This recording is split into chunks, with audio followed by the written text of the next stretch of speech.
Good morning. Welcome.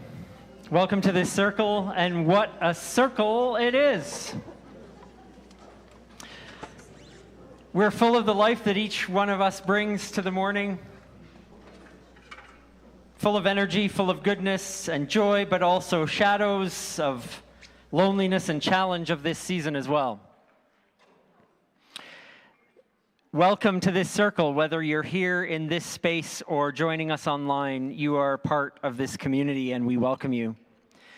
We are full also of what connects us all together.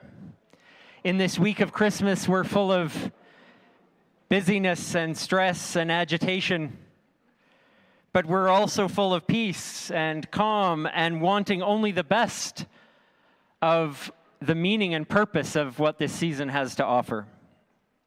Here we are in this circle, all of us shining the light of our highest humanity within us, and yet still seeking it.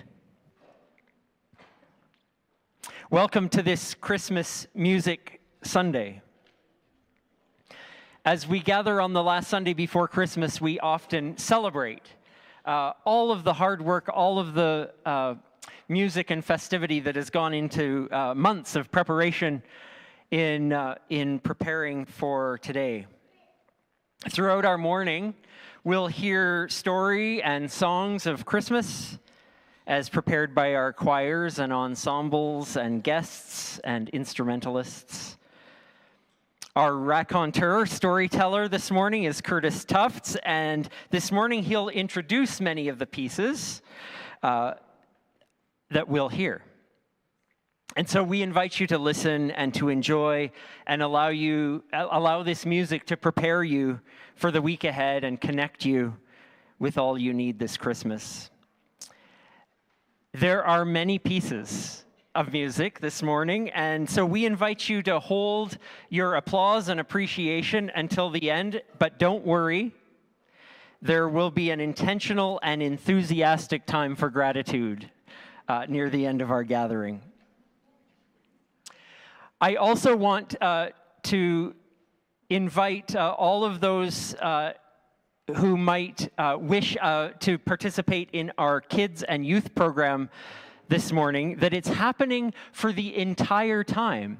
So our Kids Spirit program is happening in the small hall, and our youth program happening downstairs, and you're welcome to participate in that from right this very minute. Is there a song about that? Exactly, right this very minute. So we gather in this place that we make sacred with our presence, with our intentions. We're welcomed and affirmed that we all belong. So let us feel that now, that this community is a place for all of us. All sizes, all ages, all colors, all cultures, all genders, all sexualities, all learning styles, all abilities, all religions, or none. We are welcome. You're welcome. So welcome to community.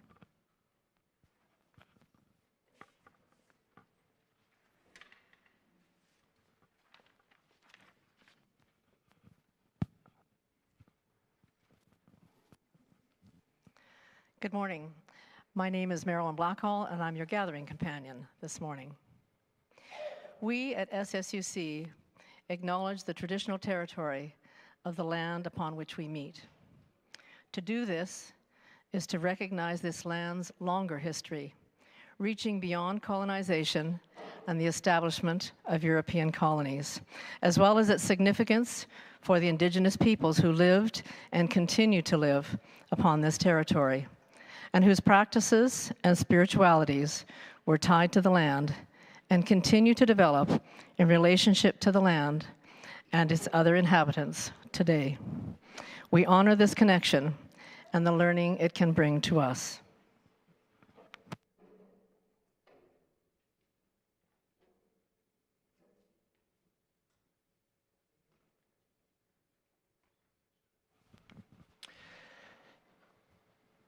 Over here in the corner of our room are our Christmas and Advent candles.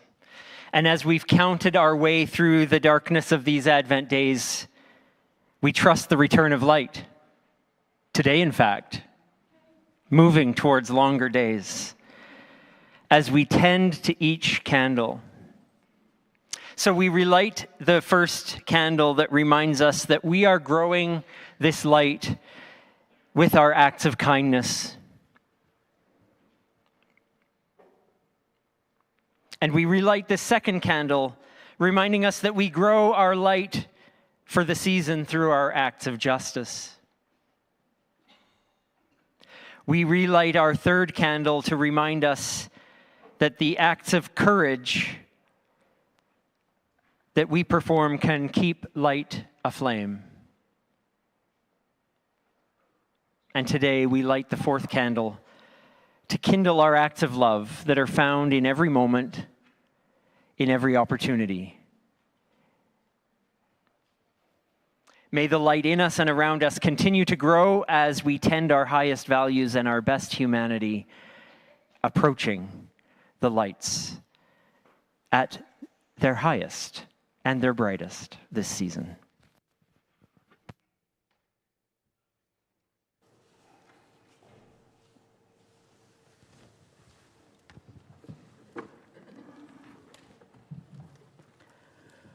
Well, good morning, everyone.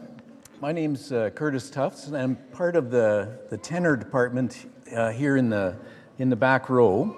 And usually when the choir is singing, what I'm trying to do is more or less blend in and sing on key and not stand out too much. But today I've been kind of promoted, I guess. Pam decided that I was a raconteur this morning, which I wasn't too sure if I wanted to do that or not.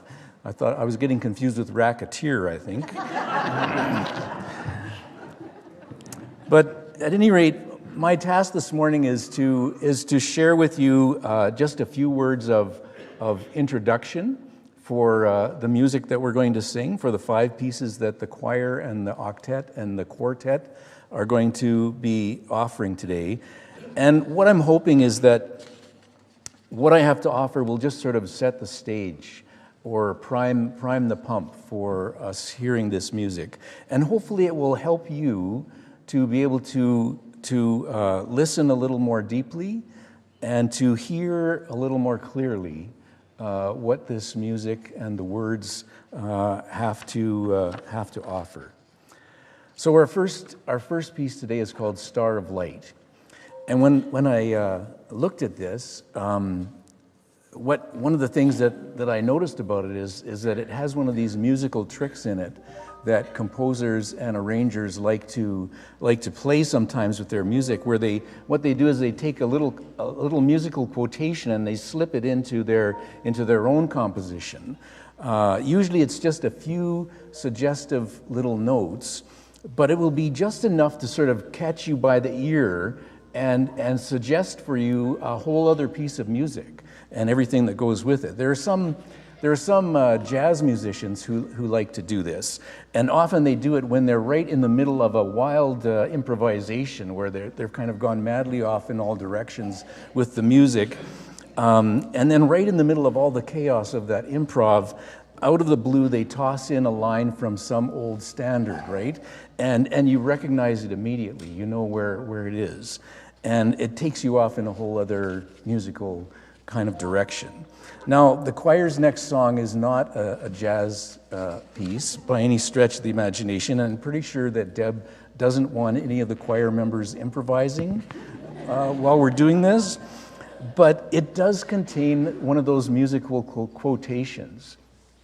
And it's sort of tucked into this piece, and it's a little bit of a scrap of music that if you spent any time in churches, especially around Christmas time, I know you're going to recognize it. Da da da da da da da. You know what I'm singing, right? Now, if you're anything like me, that simple little music quotation or invitation is probably going to stir up inside you not only a whole other song and all its lyrics, but all the whole story that goes with it, right, that the song tells.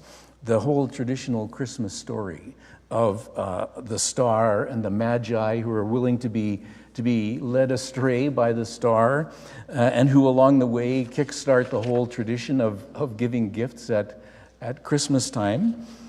And then with that whole wondrous story kind of stirred up inside us by just a handful of notes, the composer is inviting us in this song to wonder or to ponder on just what the story might mean for us. Are we willing to let ourselves be counted among the starstruck people? Are we willing to be led astray by the star, like the Magi were? And where might that Christmas starlight take us?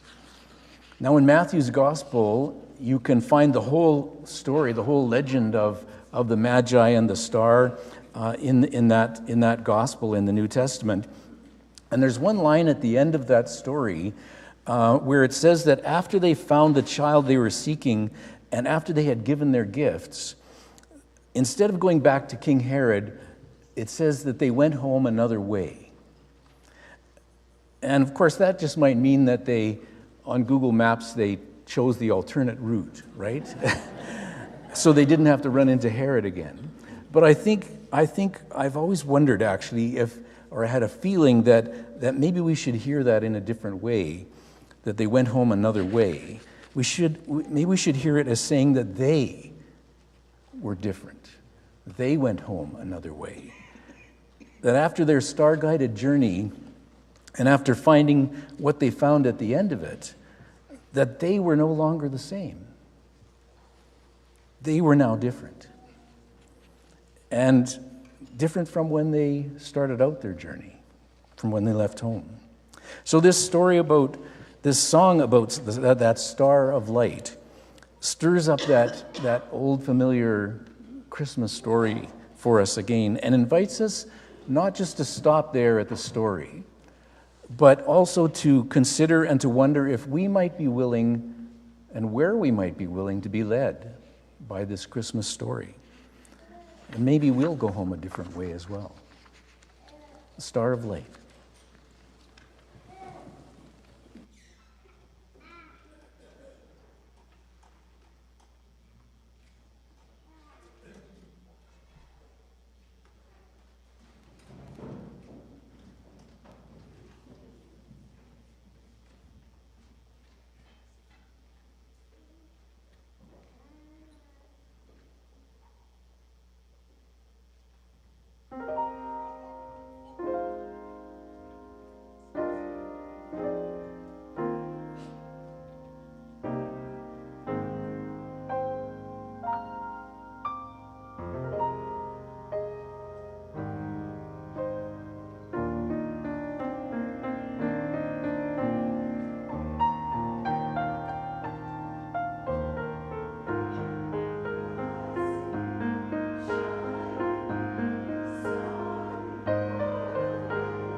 Our next piece of music is going to be from the quartet, and it's called First Cradle. Now, I have to tell you that when I read over the lyrics of this song the first time, I didn't really get very much further into it than about the first couple of lines before I found myself kind of being transported, or I went on a time travel trip back about 44 years ago to the time of the birth of my first child, my daughter Laura.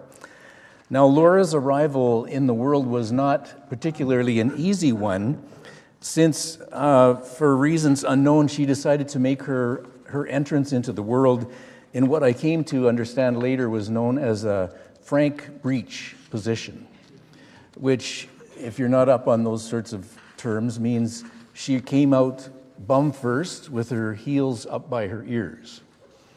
So it was not a comfortable arrival.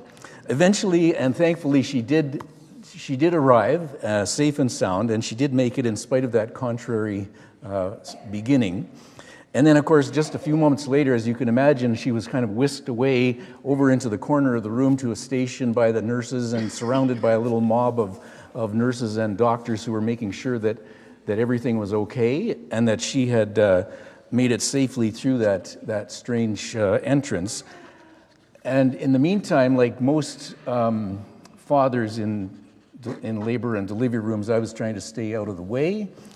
And I was staying near Laura's mother, who was also being attended to. But after a while, a nurse from over in the corner station kind of signaled me to come over. And so I headed across the room, and she turned around, and much to my surprise, she thrust into my arms this little bundle of warm flannel. And out of that bundle of flannel was peeking the rosy cheeks and slightly damp face of one of the absolute joys and wonders of my life, a brand new human being who was literally still wet behind the ears. And she was sporting a full head of red hair, which was quite surprising, but which she still has today, although it's starting to get a little this color nowadays. 43 years later. Now, you might be wondering what on earth this has to do with what the quartet is going to sing, but I think once you start to hear the words, I'm pretty sure that you'll understand and begin to feel the connection that I made, because this is a song that really speaks to us through the voice of someone who is caught up as I was caught up that day 43 years ago, in the wonder of holding a newborn child for the very first time. Now, listening to the words of First Cradle today, on the last Sunday of Advent, and within sight of Christmas Eve, it's not too hard to imagine these words being sung by Mary or maybe by Joseph, being sung to their newborn child, the one they named Jesus. Jesus isn't actually named in the song at all. Because, of course, the truth of the matter is that these words and that experience and that feeling that they're trying to capture aren't really and shouldn't be thought of as being just the exclusive property of one holy family from 2,000 years ago or half a world away. Because what's being sung about here is something that has happened and is happening to anyone who is holding in their arms a beloved child. And it can be any child. And for that moment, there really aren't a lot of words that can say what you need to say.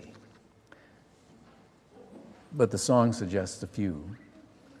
Holy this child, holy this breath, holy this moment, holy, holy this child.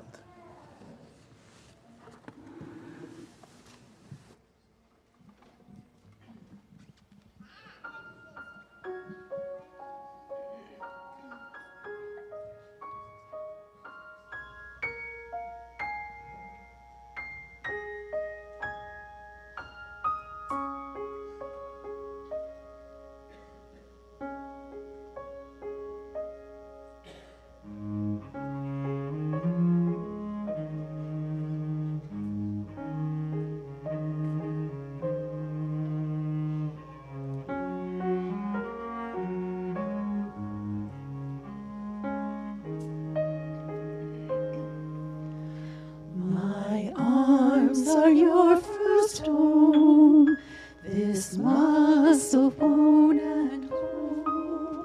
We're born to cradle you, soft as I can. Holy, holy, this child.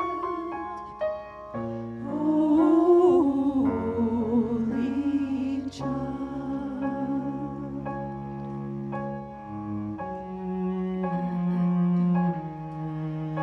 My arms are your first home, this muscle bone and home.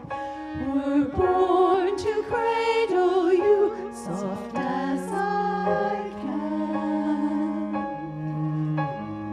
Holy, holy, this child, holy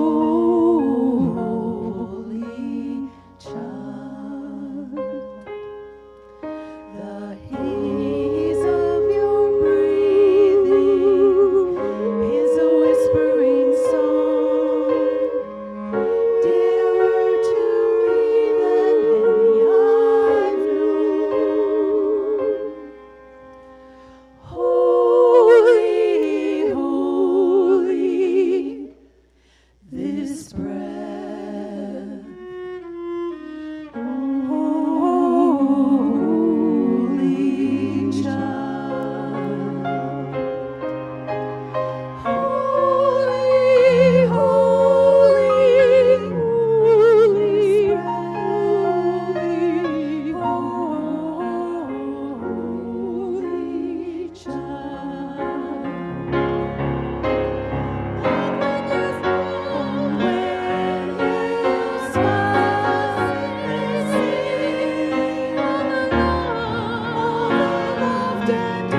So up next we have music from the octet. And when they start to sing this next piece, I'm sure you're going to recognize the tune because it's been around for a while, since about the 18th century, in fact. And you could probably join in on some of the lyrics as well, which were first sung in the 1650s. However, most of the lyrics that the octet is going to sing for us today are a little bit more up to date than that, a little bit more modern than that, since they were written actually just a few years ago, written by one of the previous ministers here at SSUC, Bob Hetherington. And they follow Bob was following a tradition that's probably as old as singing hymns in the church at all, when he took a familiar old tune and made it a home for his own new set of words.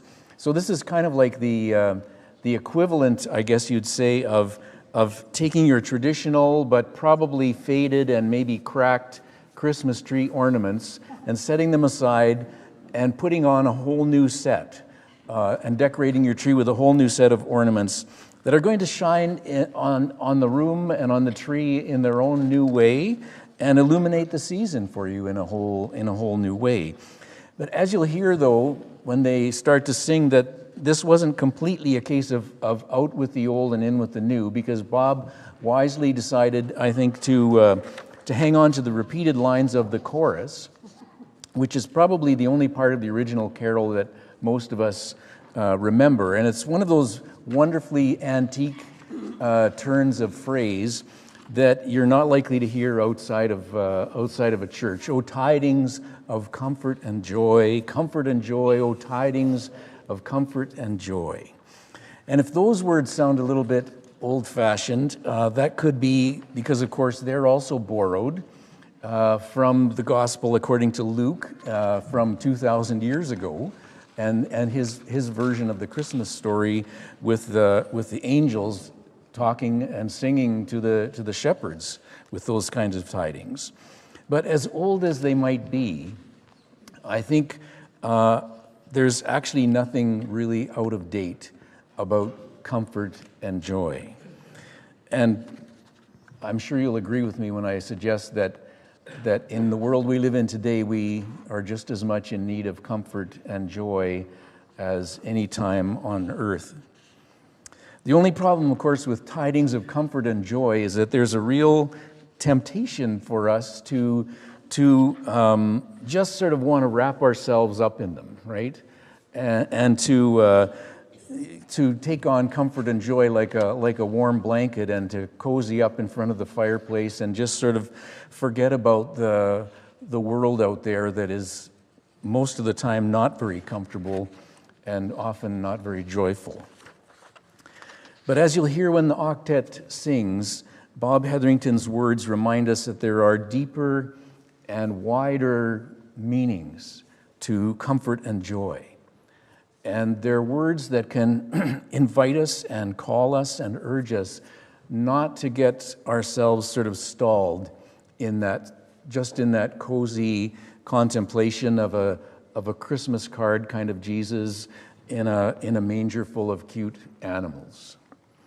There's a German theologian named Jürgen Moltmann who was pointing to these sort of further dimensions of comfort and joy, what you almost might say is the revolutionary side of joy, if that's not putting two words together that don't really fit. But the revolutionary side of joy, he said that joy in life's happiness motivates us to revolt against the time when life is being destroyed, and to revolt against those who destroy life. And grief over life that is destroyed is nothing other than an ardent longing for life's liberation to happiness and joy.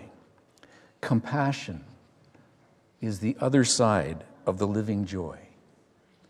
Compassion is the other side of the living joy. These are the tidings for our Christmas. and they are truly good.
My only question about those handbells is how do they do that?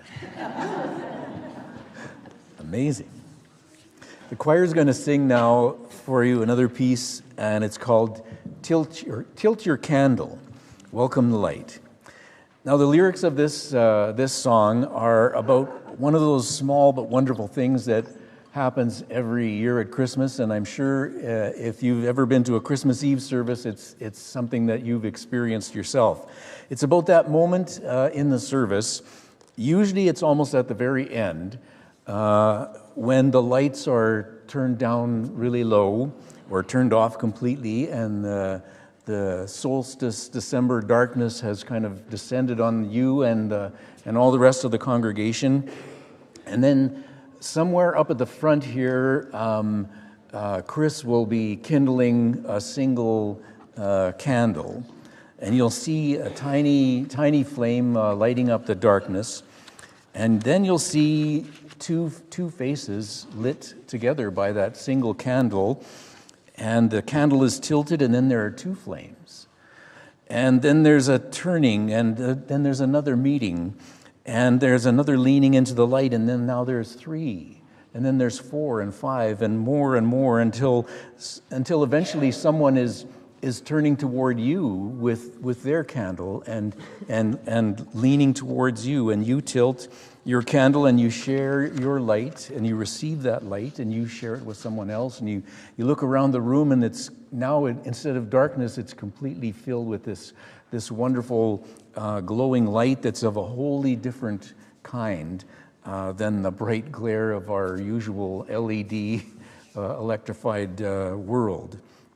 And it's one of those rituals, I think, that never really gets old. And of course, it doesn't just happen in churches on Christmas Eve. If you think about it, you've probably seen it in the news, maybe at a prayer vigil, when people are gathered to remember some event, or maybe at a protest of some kind. And heaven help us, something like it even happened at Taylor Swift's concerts, right? Only they didn't have candles, they had Bluetooth-controlled LED bracelets that everyone in the audience was wearing, right? But as I say, it really doesn't seem to get old, even in the Swifties' high-tech era's concert version of the ritual. And it really is a ritual, I would say, a kind of ritual that in a simple but very potent kind of way reminds us, or helps us to remind ourselves of some truths that in this kind of bright, electrified world that we live in, we might otherwise lose sight of or forget. Like that old piece of wisdom that probably has been around since the time of Confucius, that tells us that it's always better to light even just one candle than to sit in the darkness and curse. Or it may be that simply by turning to share the light of our candle with someone next to us, we remind ourselves and we remind one another of what Mark Twain once said, which is that our grief can probably take care of itself, but to get the full value of a joy, you really have to share it with someone else. You really need to divide it with someone. And of course, when you divide it, it's not half as bright as it was before. Or it may be that just by tilting our candle to receive the light that's being offered by our neighbor, we're remembering and affirming together what another theologian, Barbara Brown Taylor, once said, when she said that we cannot always make our life safe or our existence tame. What we can do is to turn our faces toward the light.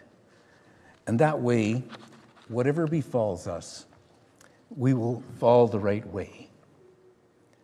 When we turn our faces toward the light, whatever befalls us will fall the right way. So tilt your candle and share it with your brother. Tilt your candle and light up the night.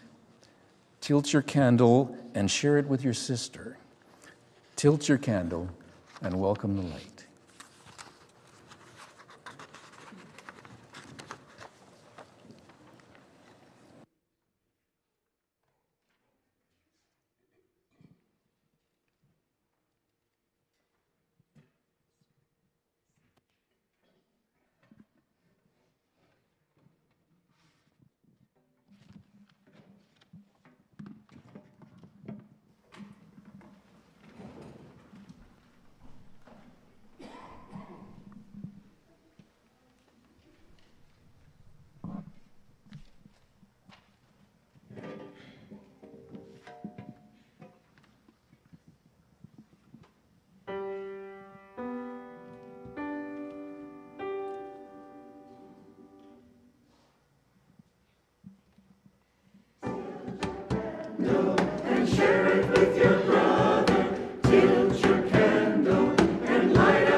within all the words of these pieces of music and the text are, of course, our highest ambitions of what this season and what Christmas ought to mean. And all of that remains a Christmas card unless, of course, we have intentions and then are able to follow through with making that Christmas card come to reality. Love, joy, peace, and hope do not just happen. They happen because of us. And so may we gather with prayer, with our words, with our intentions, and speak them to ourselves and to each other this morning. We gather in gratitude for the gift of life, the mystery of being and becoming, the wonder of the cosmos, and the nudge toward transformation. We strengthen our intention to bring healing to hurt, peace to violence, beauty to ugliness, and love where there is brokenness. May we find the courage and grace to befriend the lonely, invite the uninvited, and love the outcast. In this season, may we embrace our significance and claim our dreams for transformation and peace. We pray as those born of an endless love and light. May it be so.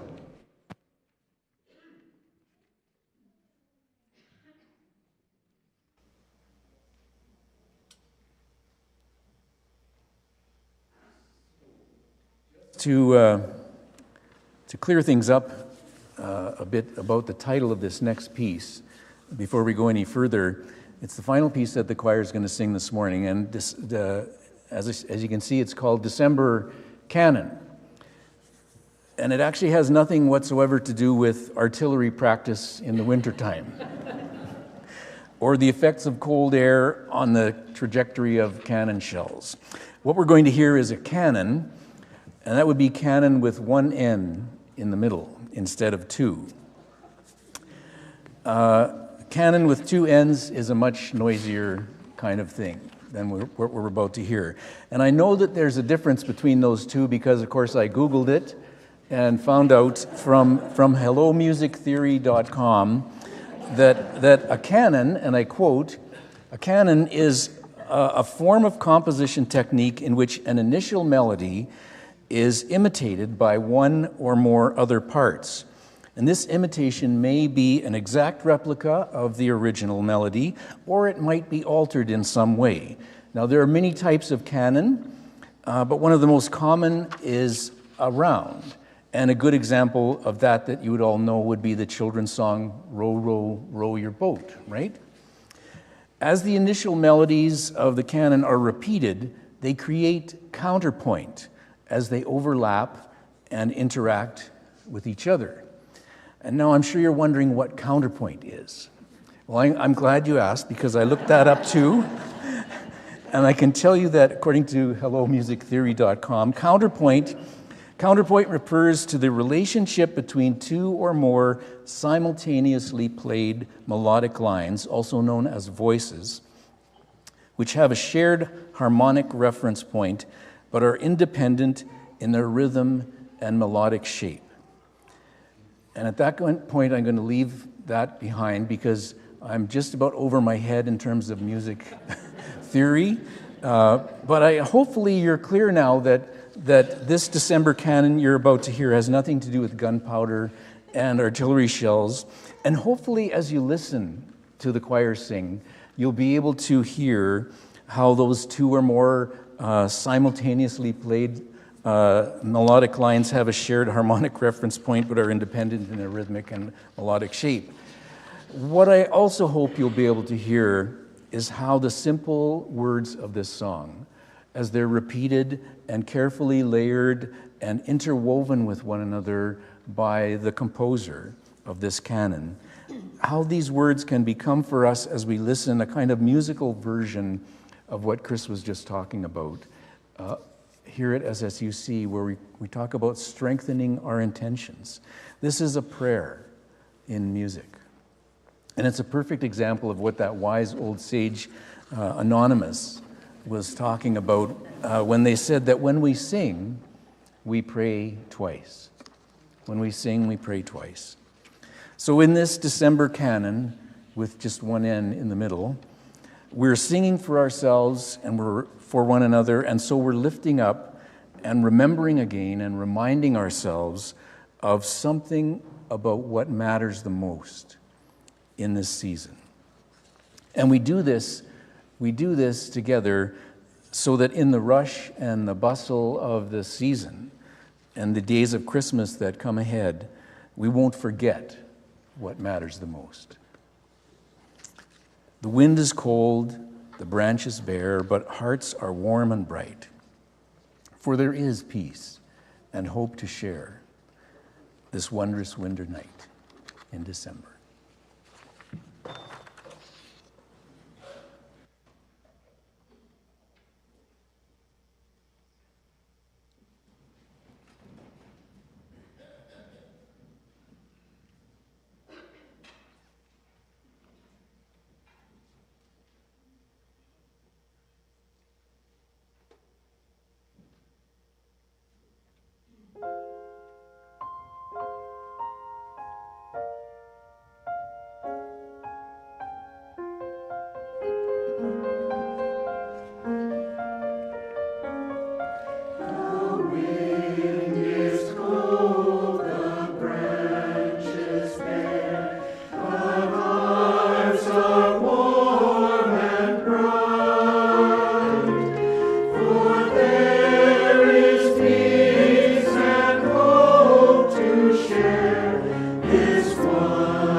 Our hope is that this music has prepared us for this week ahead, for our celebrations of Christmas with friends, with family. And we hope that it might entice you to want to partake in some of the traditions and rituals that we have sung and spoken about today. And so an invitation to each of you to join us on Tuesday for one or more of our Christmas gatherings. At 10 a.m., We have a child and family-focused gathering.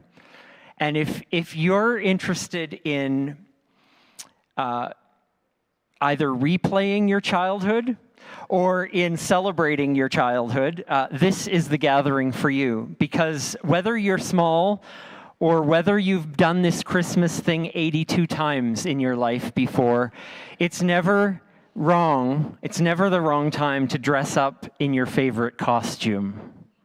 Maybe you've always wanted to be an angel and just can't do it the other 364 days of the year. Tuesday's your day to be an angel, or a shepherd, or a camel. Why not? So we'll share the Christmas story in dramatic form with a spontaneous, spur-of-the-moment pageant where you don't have to learn lines, you just have to look the part. That's Tuesday morning. At 7 p.m., we have our Christmas Eve gathering that will feature some of the songs that you've heard today, but we'll have lots of carols for singing. I can't call it a meaningful reflection, that would be tooting my own horn, but hopefully a reflection you might find meaningful. And a time specifically for children and a time for all ages on Christmas Eve. And then at 9 o'clock, a little bit later, a more quiet and reflective time, featuring a string and piano quintet, a much more gentle time on Christmas Eve. The carols won't be quite as boisterous, but our spirits will be fed that evening. So all three of those will have a chance to tilt our candle in a candlelight ritual, and so welcome to all of them. Or one of them, you're invited. One last note. La. Not that one. This time, a note of thanks. You can imagine that this morning doesn't happen without a lot of preparation, a lot of work, a lot of practice, a lot of taking it home and plunking out the notes or listening, a lot of rehearsal, a lot of gathering in early morning, right, ensemble? Early morning rehearsals. And this is a time to recognize these wonderful voices of our choir and our ensembles and the amazing instrumentalists before us that have offered their gifts of their instruments and their musicality today.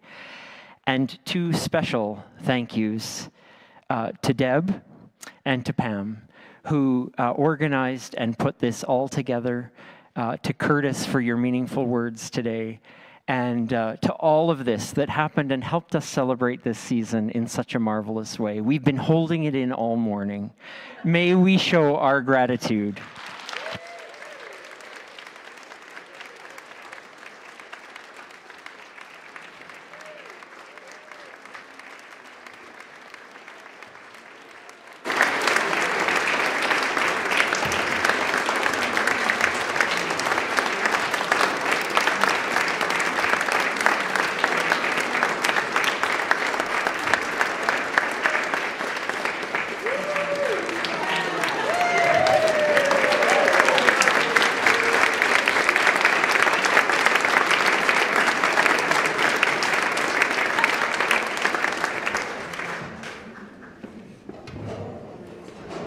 To take a look at that slide is to recognize how hard it was to fit all of the people responsible for today on the slide. And that's not even all the choir members' names. So including the choir, all of those people, thank you again.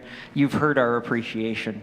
Let's sing a song to close our time together, a song that is quintessential for the season. Let's sing our joy.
And so we take the light of the season and we share it.